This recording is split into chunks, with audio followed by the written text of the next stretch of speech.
Choose for it, which is try to have a 10 times or 15 times of your current income, of your annual income, again depending upon your requirement. So this is just a general, considering the market scenario, considering the inflation rate that we have all been faced to. So try to have a 10 to 15 times of your annual income amount to get your life insurance for, so that at least whenever, in case of any unforeseeable, I would say, circumstance happens, then this is the amount that you will be insured for, you have been insured for, and this is the amount that you will receive. Now, simple rules how to find how much term you need. Now, rule of thumb, I just explained that 10 times of your annual income. Suppose if your annual income is 5 lakh, so 50 lakh is going to be the amount that you need your life insurance for. Now you have loans of 20 lakh, you have education expenses of children of around 10 lakhs, you have children's marriage plan for 10 lakhs, and legacy for families, I would say 25 lakh. So what exactly amount do you need total life insurance for is 1.15 crores.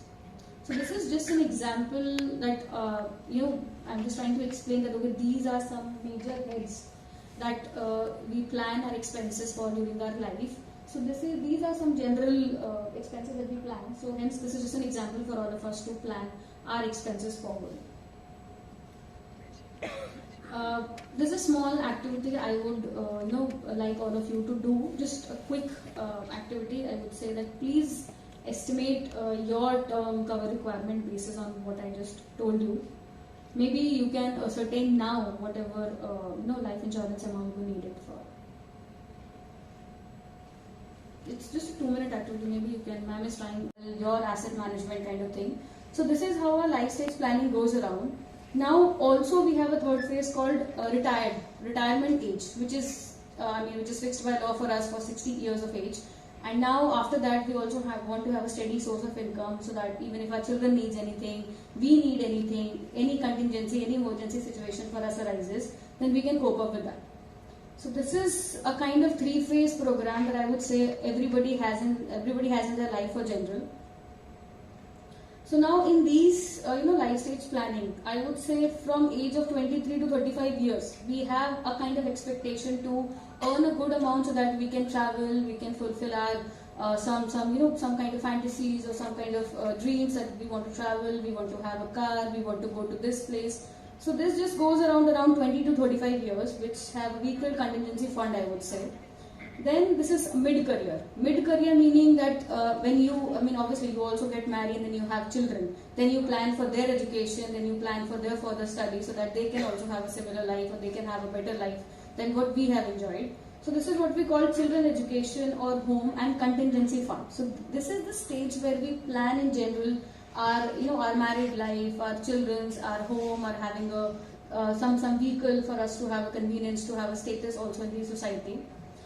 Then 36 to 50 years is what we call mid-career, because this is the time where we plan all of these things. Next we'll go to prime career, which is 51 to 60 years. Now this is the age where we plan our children's marriage. We are planning for them to get settled down so that we can also have some time for ourselves, which we have not enjoyed for us, during that mid-career age. So this is the third phase in life. Last is post-retirement, which is 61 to 90 years of age, which it's maintaining lifestyle or fulfilling our remaining dreams, so that we have just forgotten to visit that place during my mid-career age. Now I want to have a settled down life. I want to have a small house maybe at that place. I want to go to this place. I want to meet this person. So these are general I would say thoughts that each one of us must have thought of, definitely I would say. So in order to get all of these things to be fulfilled, in order to attain all of these dreams, in order to attain all of these objectives which we have for these 4 stages of our life, we need to have some kind of financial planning. See, things are not going to be happening on their own. We need to have a setup, we need to have a plan, we need to have a hold of what is going to happen in future. Maybe we want to buy a car, for example. So we need to start planning for those expenses right in advance, so that at that particular point of time, we should not be feeling that all of our money is just going in one direction. We should have planned that expenses in advance, so that at that particular point of time we really could enjoy, and our expenses for other things, maybe our children's, maybe our livelihood, maybe our house rent, electricity, all those basic expenses could also get fulfilled with much of ease, and simultaneously this dream of ours of having a car or having a house also should be getting fulfilled. So balancing is what I just explained. Next, it would be adapting to the changes. We do not know what is going to happen in future. So adaptation is next something that we need to have financial planning for. Saving money, definitely if we save our money for now, we would be having the advantage or the benefit of it in the future. So try to build that habit into your, living that life, that you should be saving first and then expending, or then maybe planning something for future. Preparing for unexpected emergencies. We never know that we could meet an accident, or we would want to, some kind of emergency in our house occurs, or anything which we have not basically foreseen could happen. So for that, we should have some amount of financial planning. We should have set aside some amount so that we can be comfortable at those particular point of times. Preparing for retirement and managing your taxes. Living your life with a sense of direction and security. You know that I have at least little hold of what can happen in future, and I can take control. I can manage those unforeseeable circumstances. Basics of financial plan. Now I am telling you that you need to have a financial planning. You need to prepare in advance of your expenses. How should we think? In what direction should we think to have that kind of planning? So where am I now? Some of us might be studying, some of us might have started earning, some of us might be in the mid-early age where we have settled already for some amount in our bank accounts, and then we're spending also. So where am I now? Ascertain your current stage, ascertain what do you need in future, and then start planning. Where do I want to go? So where am I now, and now what do I want to achieve? I want to have a house. I want to travel to a particular place. I want to get my child educated in a particular school. So I should know right now that where should I want to go, so that this kind of planning, then you will be able to ascertain better that what kind of steps you need to take, in which direction do you need to go. How do I get from here to there? Now there would lie the execution stage of your expenditure planning. That where am I now? Now I want to have a car. So I should plan my expenses in a way that this is the amount that I want to be saved, or maybe some expenses needs to be there in the installment. We have EMI options, and some kind of, maybe we have taken a loan things. So this kind of options we already have in market and with us, maybe with family members, etc. That we should plan that how will I get from where I am, how to the place where exactly I want to go. Banking is one of the options that will help us in our financial planning. Now we have a different setups, we have a different options available through banks. First of the same is savings account. Obviously, all of us, I mean, not even people who are not earning, I mean, they also must have a savings account. So we, just transfer some amount. We have a balance amount lying in that account, so that can be used for whenever we need some to plan expenses, to spend, or whatever need we feel it. So next is recurring deposits. Then RD is a very common term that I'm trying to explain here, that all of us already have had access to these kind of things. FD, RD, that we know that okay, RD is something that we deposit a particular amount, deposit a recurring amount, and that is not getting just for that fixed period. This is something that we deposit and we can withdraw at any point of time. So this is called RD, recurring deposit. Fixed deposit, or we call it time deposit. We have deposited a particular amount in a bank account, and bank also offers our interest rates. I mean, it's not just that amount is just lying. We are also being given interest rates, so that amount can just accumulate to a little bit, to the interest rate perspective, to that stage, and then after a particular time, maybe for a year or whatever time period you have used for your FD, whatever time period you have chosen for your SD, that after that particular time period, that amount will be withdrawn, and because suppose you have planned for your house down payment, so now that amount can be utilized, or for whatever I would say purpose you have established that amount, you have kept aside that amount. Next is deposit insurance. So deposit insurance and credit guarantee corporation, they insures all of our savings and fixed, current, recurring, etc. So each depositor, whosoever has a bank account in in any bank for that matter, is insured up to a maximum of 5 lakh amount for both principal and interest. So whatever amount you are holding, you have kept aside or you have saved in a bank account, that amount is also insured by DICG Corporation, which has, in return for that amount, in case anything happens, the insurance is for the amount of 5 lakh. Next option for us nowadays, we have been hearing of the term called digitalization. It's nothing new that I'm going to explain, but our Prime Minister has, I would say few years back, has already introduced this term, and all of us, I would say, all of us must have access to these tools.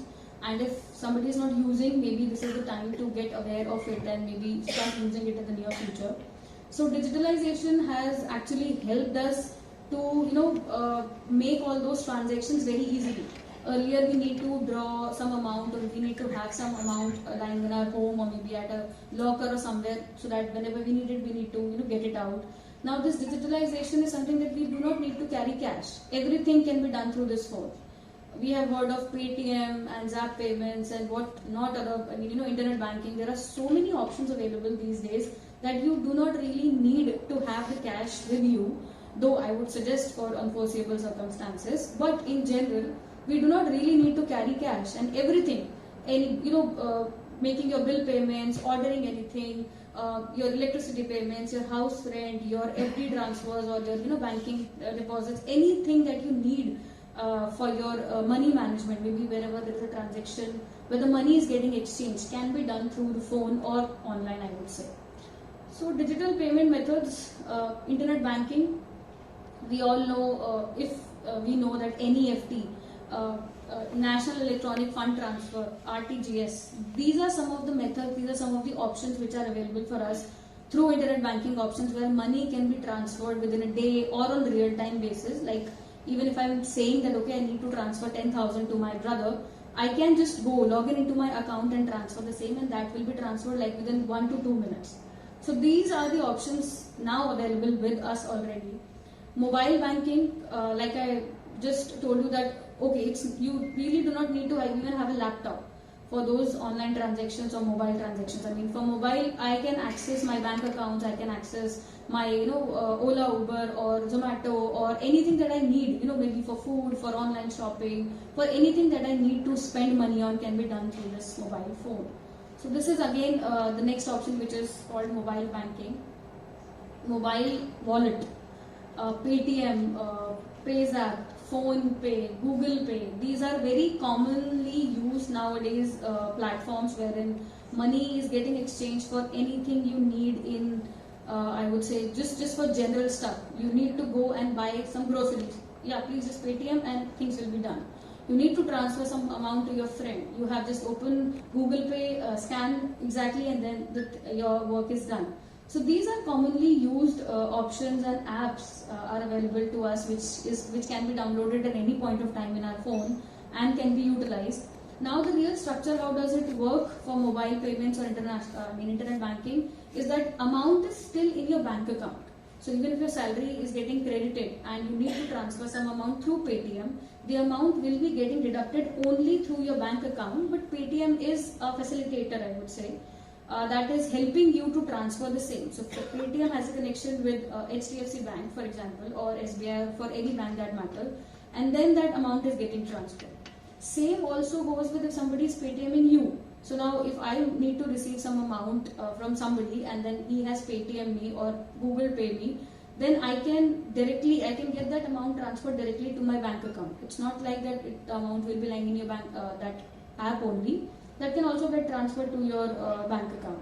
So these options, these facilitations have reached to another level wherein it's not really, we do not really need to go to some cash counter or bank and talk to some people or fill up some forms. Everything is just available online within a click, and we can just fulfill our needs through this mobile banking, internet banking options.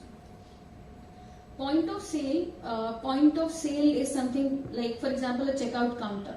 Now, point of sale is a different method, I would say, for digitalization. Like if we visit any mall or some store wherein we have bought some stuff and we are going to a particular counter to make the payment. Now they also do the things online. They maybe provide you a scanner, or they maybe provide you a challan or things like that. But then this is a different setup, but working in a similar manner.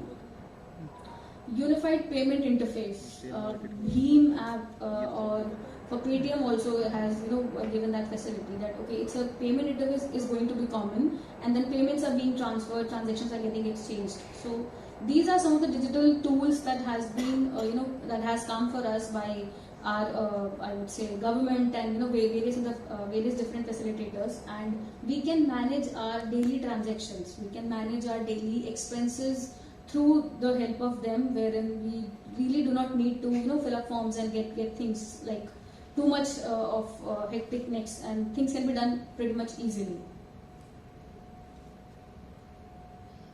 Advantages, again, fast, easy, quick. We do not need to go through some of form filing and things like that. So no paperwork is involved. We are definitely saving our planet also in the other, simultaneously, but it's just no paperwork involved. Economical, and there is no transaction fee. It's very easy and not additional money is getting charged upon it.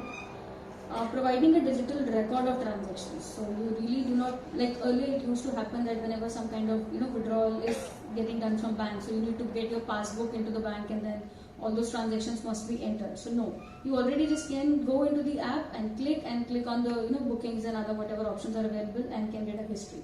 So there is a record for your transaction for expenses every time. And giving a one-stop solution. You just go to your phone and it is not very hectic. It's just that one-click solution and your things will be done. But definitely everything has its pros and cons simultaneously. So while for do's and don'ts of digital payment, while discussing the same, we must pay attention to what is going to be beneficial for us and what is just to pay a cautious to. So there are some do's, that is, please use password for your mobile. In these days when I'm telling you that anything can be done, anything and everything can be done through your mobile, this should be secured as well.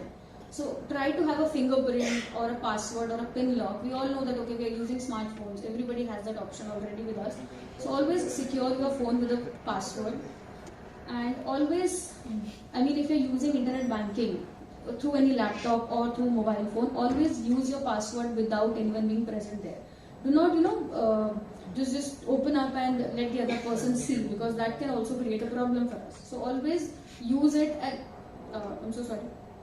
always visit your internet banking session, so that there is also, I would say, I have faced it that when I have not logged into my internet banking for a particular period of time, I would say it was for 3 months, a bank also requested me to change my password and to do visit it, so that they can know that my transactions are not being into any other direction and the things are really on a normal scale.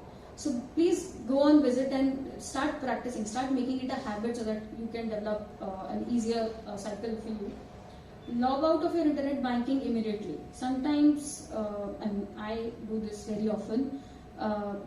Whenever I log into my suppose internet banking, I just keep, I have done it, that I have not logged out of the system. Now, because of that, I have faced some problem earlier.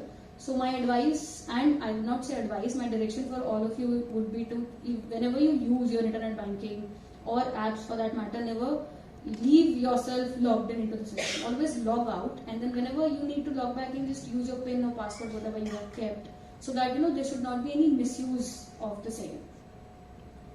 And if any point of time you suspect any unauthorized transaction being happened, maybe some of us have given a call to the bank that okay, this transaction has not been done by me and I do not know who has accessed that. So try to avoid, always make it a habit to use your things in a secured manner, so that nothing of this sort should happen. Now if anything of this sort is happening, please report it. Please always try to secure it. So never, if you're suspecting any kind of unauthorized use wherein you have not done the transaction, so report it and get the redressal as soon as possible you can get it.